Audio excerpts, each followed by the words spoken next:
news, where we're receiving information that an AirAsia plane with 162 people on board en route from Indonesia to Singapore is missing. Now, the airline officials say the plane disappeared Sunday morning, and this is the third major incident to affect a Malaysian air carrier. Well, we'll have the details of that story shortly, but right now let's have a look at what some parents and also 889,000 candidates will be looking forward to as they anxiously wait their Kenya Certificate of Primary Education Examinations, or KCPE, results that will be announced tomorrow at Mtihani House. But unlike the past ranking system of top students and schools, Education Cabinet Secretary Professor Jacob Kaimenyi is expected to unveil a reviewed grading system after the ranking system was abolished last month. System has been abolished. In 2006, the then Minister for Education, Professor George Saitoti, also abolished ranking of candidates in schools. However, it was never implemented. The focus now shifts on Professor Jacob Kaimenyi to see if he goes through with the new ban that was enforced last month. Tusalimiane wani jameni, asante sana. Professor Jacob Kaimenyi is expected to give the new structure of identifying who will be transitioning to high school come February 2015. The new rule has elicited mixed reactions. However, it was put in place to try and eliminate what seems to be unhealthy competition between teachers, schools, and candidates. And rather than have candidates cram and pass to be the best, the new rule hopes that once competition has been eliminated, candidates can truly learn and understand what they're being taught. The ban was recommended by an education task force chaired by the former Education Assistant Minister Kilemi Mwiria, which suggested that the ranking system should not be based on performance in national examinations alone. After the results are announced at Mtihani House on Monday, education officials say Form 1 selection will be determined by a quota system, affirmative action, and school choices, giving public schools advantage over private schools. The Education Cabinet Secretary has a lot on his plate. He must also deal with a looming nationwide teacher strike set to begin on Monday, the 5th of January. Catherine Omwando, KTN. The case challenging the legality of the Security Act resumes at the High Court tomorrow. Court is challenging the constitutionality of the anti-terror laws, saying it infringes on the cardinal principle of freedom of expression. The government side is expected to file its response at the beginning of the hearing, which is set tomorrow, and the Senate has also been summoned on Tuesday afternoon to re-look the security laws. The legal battle over the controversial security laws resumes tomorrow before High Court Judge Isaac Lenaola. The state which defends the Security Act is expected to file its response before the case can proceed. On adjourning the case last week, Lenaola gave government 5 days to make their written submissions. We did file substantive affidavits. The Solicitor General Nje Muturi and Director of Public Prosecutions Keriako Tobiko, who was enjoined in the case, will have to file their responses before the case can proceed. Court is contesting the constitutionality of the laws and also cites procedural flaws in approving the law in the National Assembly. The opposition has earmarked at least 10 clauses in the Security Act it says infringes on fundamental freedom of expression. Nje hawezi karudi mahali tumetoka. Na hiyo sio swali ambalo liko sasa hivi mbele ya koti, lakini ukiangalia yote haya malumbano ambayo yanaendelea sasa hivi ni baina ya wale ambao wanataka kurudisha Kenya miaka 20 nyuma, ama wale ambao wako tayari kusema tuko na katiba mpya ambayo iko na uwazi juu ya mambo haya. Court's case was consolidated with another by the Kenya National Commission on Human Rights that also challenged the law, claiming it's prone to human rights violation. But the newly appointed Interior Cabinet Secretary, Joseph Nkaiseri, has backed the laws, saying it has rationalized various security laws, essentially sealing various loopholes in security legislation. Nkaiseri says the laws curtails no freedoms of Kenyan citizens. The new and existing security legislations measures offer us a framework to secure the basic right guaranteed in our Constitution, namely the right to life and protection of property. It is not directed at law-abiding citizens, but the terrorists, their agents and criminals. The opposition has also petitioned for a special sitting of the Senate to deliberate on the security laws. The Senate will sit on Tuesday afternoon after Minority Leader Moses Wetangula and 15 other senators successfully petitioned for the House recall. The opposition had threatened mass protests against the anti-terror law, terming it as retrogressive legislation. Nonetheless, court says it will await the court's verdict before determining its next course of action. There is also an Samugina, KTN. The civil society groups have faulted government over what they term as overseeing an assault on the Constitution. Now, the groups claim various legislation approved by Parliament and assented into law go against the spirit and letter of the Constitution. The National Civil Society Congress has warned that they will invoke the recall clause in 2015 for the non-performing elected leaders. The Constitution places sovereign power in the hands of the citizens. It makes participation in governance a key requirement. This right is therefore not negotiable. Any law that does not take into account the views of the citizens is unconstitutional and manifestly bad law. We call upon all Kenyans to jealously protect the democratic gains. There are certain things that have happened. I think we must now, as a country, stop going along that path, reconsider, and come back to the path we started in 2010, when we gave ourselves a new constitution which safeguards a lot of the rights that the civil society has been talking about. Let's revisit our top story this afternoon. An AirAsia plane with 162 people on board en route from Indonesia to Singapore is missing.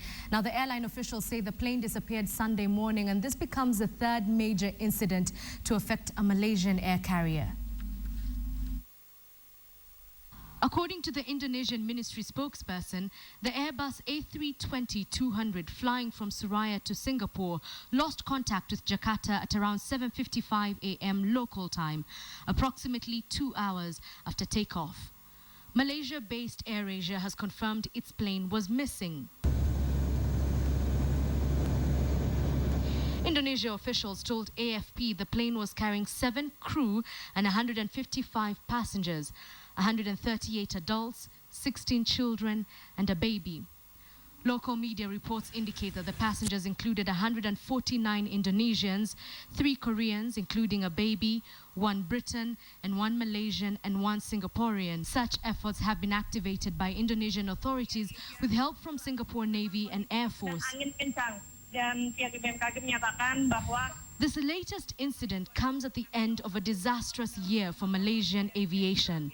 Malaysia Airlines flight MH370 carrying 239 people disappeared in March after inexplicably diverting from its Kuala Lumpur-Beijing course. No trace of the aircraft has been found.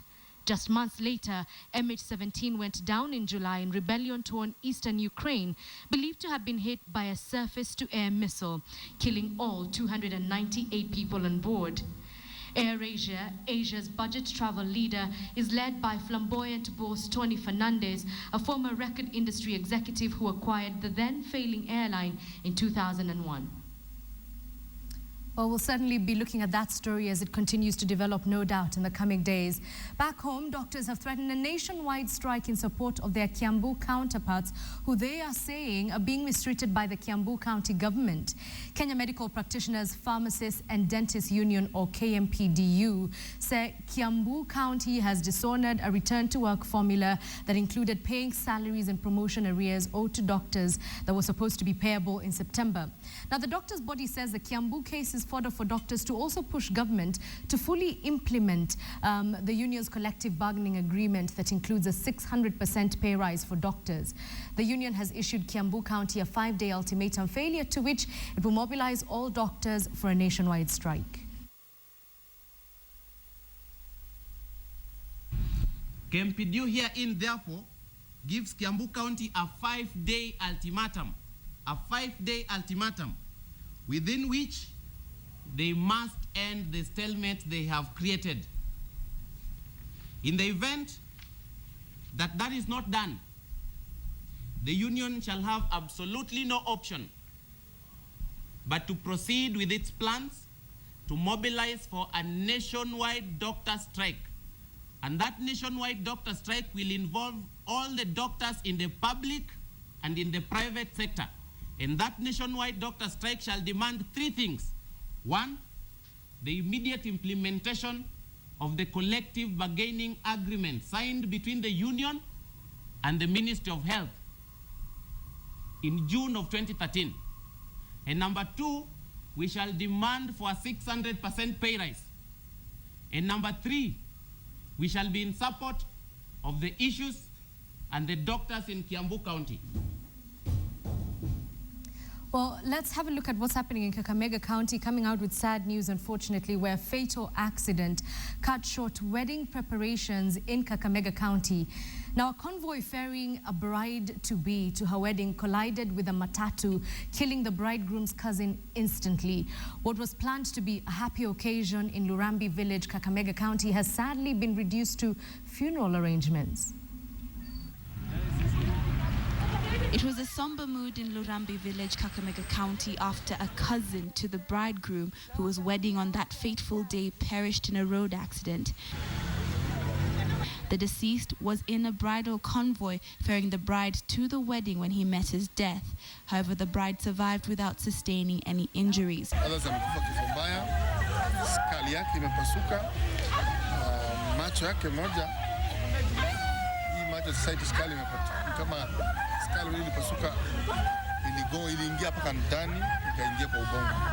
According to the brother of the deceased, the accident occurred along the Kakamega-Kisumu highway when a driver of a matatu lost control and hit the vehicle he was traveling in from Muhoho village to Lurambi area. Kwanza mimi ndio hiyo Nissan nilikuwa naingia ndani yangu na nikahepisha gari nikachukua side mirror yangu. So baada ya kuchukua side mirror kitambulisho nisimame nikaambiwa huko mahali huko nyuma gari hiyo imekonga nyingine. The wedding went on as planned despite efforts from the deceased family to disrupt it. Mimi ndugu yangu ametoka asubuhi anaenda kwa harusi. Hata sijui harusi ilikuwa na mkosi gani, ndugu yangu ametoka tu akaenda. Tunapigiwa simu ndugu yangu amekufa. Msafara ya harusi kugwama imeendelea tu mpaka sasa tunalia harusi bado inaendelea. Area Traffic Commandant Evans Gatembe has urged drivers to be careful during this festive season and avoid speeding and reckless driving. Gosh, what a series of unfortunate events in Kakamega. But in Mombasa, it's a complete opposite scene. Kenya may be battling runaway insecurity in Mombasa, but local tourists are seemingly having the time of their lives. The Mombasa County government has organized a myriad of events during this festive season to attract tourists, both local and international, to the coast. And yesterday, what you're seeing are scenes from the Mishkaki Street Festival. And it took center stage. Moi Avenue in Mombasa was blocked for the better part of the day and packed with hundreds of vendors selling all kinds of meat on a stick.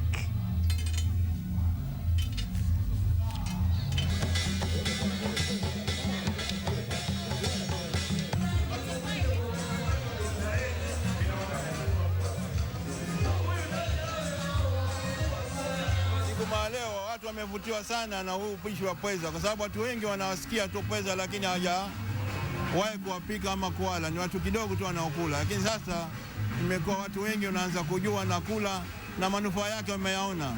Kuna security ya kutosha, kuna amani kabisa, manake saa hizi watu wenyewe wameweka usalama wenyewe, wamefika hapa na nimeona watu hawana wasiwasi. It's not just Mombasa residents who are having a good time, because it was pomp and color as Kerio residents from the Tugen community in Baringo County gathered to commemorate their culture. The annual feat graced at Ainamoi Cultural Center in Kerio is aimed at saving the fast-fading Tugen culture from permanent dissipation. Now, leaders also say the occasion targets the promotion of culture and ecotourism in the region. Watch. It was yet another day, a day that the community sets aside to bring into picture how their culture has shaped them. A day that brings together the young, the old, local leaders, culture ambassadors, and the professionals. Here, they share their rich culture through traditional songs, dances, and even showcase artifacts. These are some of the artifacts that shaped their community.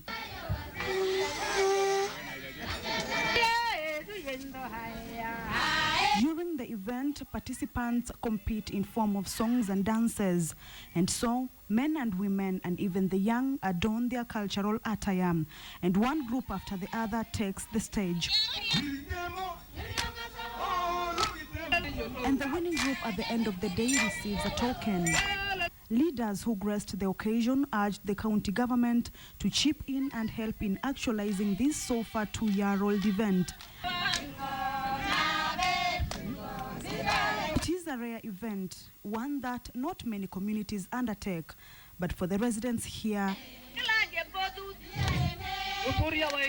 this fete is here to stay, just to involve the community and identify a niche which will assist them better their lives. Kamche Menza, KTN from Baringo County. Thank you, Kamche. And as everyone makes merry in different parts of the country, there's one gentleman who is a suspected imposter who's not having such a good time after he was arrested for allegedly impersonating Dr. David Owuor on social media. Now, the suspect is believed to have requested for 840,000 Kenya shillings from an Argentinian woman via Facebook for a crusade. He did ask for the same amount a few days later, and clerics from Dr. Owuor's ministry alerted the police, and the suspect has since been arrested and is in Nakuru pending investigations. We have had cases of conmen, of people who have taken advantage of the ministry to do other things on the side. This has manifested also in the cyber. We've had quite a challenge on cyber crimes. And we have had people impersonating the man of God on social media. And it has been a very sick concern, actually, and then we have been following up together with the police. The suspect of which we were following was arrested by our officers, the officers from the police in Kisumu here, and is currently in custody. What he did was create a Facebook page with the name of the man of God, and he was using this page to solicit for money and receive money from abroad. And he has received quite a huge sum of money.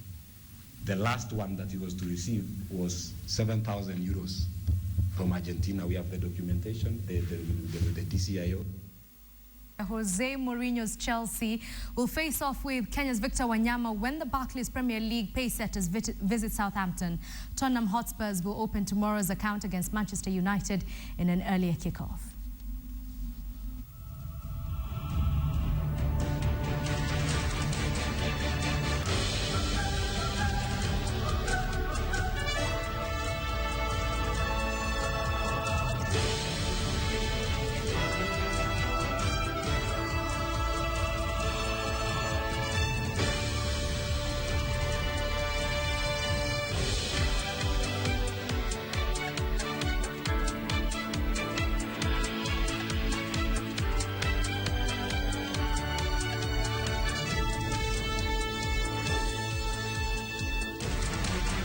Just a clarification, that match with Tottenham is actually today and not tomorrow. And in the Olympic news, the first venues for the 2016 Rio de Janeiro Olympics will be completed by August or September next year. This is according to the city's mayor, who promised on Friday during a site visit. Now, the mayor, Eduardo Paes, was speaking at the enormous Olympic Park that covers an area of 1.18 million square kilometers, 30 kilometers west of Rio de Janeiro. Brazil just recently hosted the FIFA World Cup amid protests due to the event's economical effects. The country will, however, be welcoming the world to its capital in less than 2 years for the Olympic Games. The first venues for the 2016 Rio de Janeiro Olympics will be completed by August or September next year, according to the city mayor. Amid the bustle of lorries and cranes that whip up clouds of dust and in sweltering heat, the site at Barra da Tijuca, west of Rio, has come on considerably in recent months, although most of the infrastructure will not be in place until only a few weeks before the Games, which will run from August 5th to 21st in 2016. Construction of the stands at the tennis venue is almost finished, and the roof of Karaoke Arena 3, which will host taekwondo, fencing and Paralympic judo, is being installed. Meanwhile, 70% of the underground infrastructure, fiber optic network, lighting, drainage and sanitation are in place. The only site which is behind schedule by 3 weeks is the Velodrome, but the organizers have assured that the delay could easily be made up. The City Council has calculated the total budget for the games at 11.3 billion euros, promising that there will be no surcharges, with 57% of the cost being financed privately. More than 1 million Brazilians took to the streets to protest in 2013 and 2014 against the high public cost of organizing the World Cup, demanding that more money be invested in health, transport and education.